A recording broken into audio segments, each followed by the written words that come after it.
Well, hello everyone. So I'm here today with Dr. Louise Miller, my friend and colleague, who has written a new book. And so I hope that you guys enjoy what she has to say. And so let's go ahead and get started. Welcome, Dr. Miller. Thank you for having me, Dr. Jamie. My pleasure. So why don't you tell us a little bit about what inspired this book? What inspired this book was that I work a lot with adults, and I found working with them, they don't have the emotional regulation skills that they need with regards to stress and anxiety. So I have to teach them that in session, and I thought if we can take a step back and teach children how to regulate their emotions and the importance of proper nutrition and exercise and sleep, then as children grow to be adults, they'll have the proper coping skills when they're adults, and then they'll be able to cope better with life. But right now I'm dealing with a lot of adults who don't have the proper coping skills. Right, absolutely. That's wonderful. So why don't you tell us, show us your book and tell us what the title is. So the title is Lulu the Precious Panda, and I combined my love of pandas with my passion for improving mental health. Okay, that's really cool. I love that. I love that idea. And so what's the central theme of the book?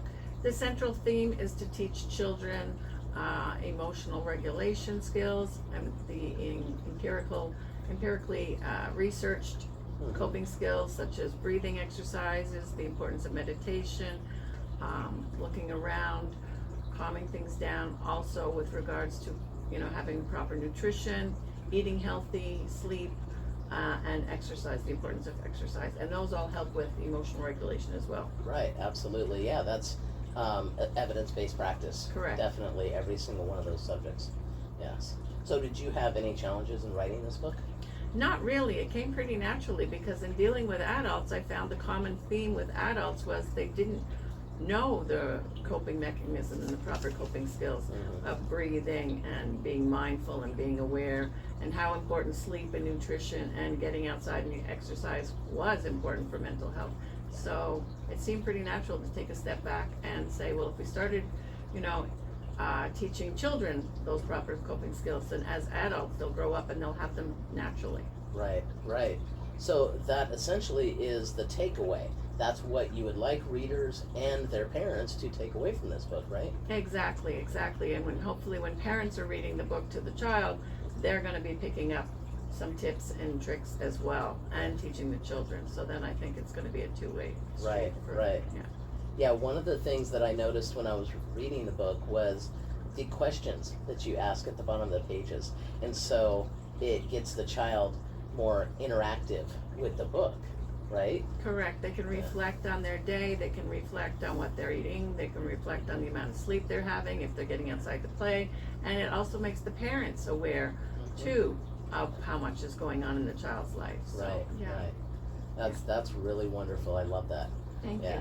And by the way, guys, this is just the cutest little book.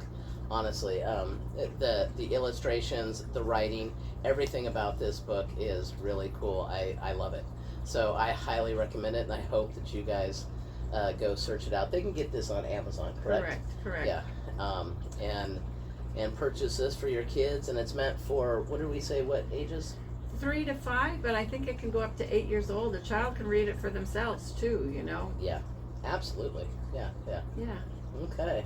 Well, thank you so much for being here with me today, and I hope that all of you pick up a copy of Lulu the Precious Panda by Dr. Louise Miller, and I hope to see you guys again next time. You take care. Bye-bye. Thank you for having me. Bye, everybody.